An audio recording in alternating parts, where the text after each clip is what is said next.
રાજકોટથી સમાચાર છે। બામણબુર પાસે લાગી આગ। બામણબુર જેઆઈડીસીમાં આગ લાગી। દુર્ગા પ્લાસ્ટિક ઇન્ડસ્ટ્રીઝમાં આગ લાગી। ફાયર ફાઇટર ઘટના સ્થળે આગ પર કાબુ મેળવવાના પ્રયાસો કરવામાં આવી રહ્યા છે।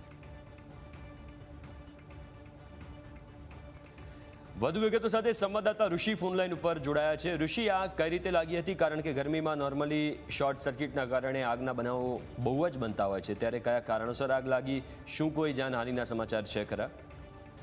હવે બામણબોર જીઆઈડીસીમાં આગના દ્રશ્યો જ્યારે સામે આવી રહ્યા છે ત્યારે રાજકોટમાં અવારનવાર આ આગની ઘટના બનતી રહે છે।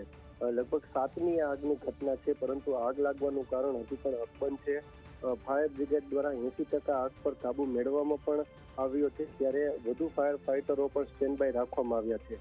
આગનું કારણ જાણવા મળ્યું નથી, ત્યારે હાલ અત્યારે કોઈ માનવ મૃત્યુના પણ સમાચાર નથી। એક રીતે જોવા જઈએ તો એક રાહતના સમાચાર કહેવાય, પરંતુ ક્યાંક ને ક્યાંક ઉનાળામાં જે પ્રકારે આ આગની ઘટનાઓ સામે આવતી જાય છે તે ખરેખર ચિંતાજનક વિષય બની રહ્યો છે। જી બિલકુલ, આભાર ઋષિ વિગતો આપવા માટે।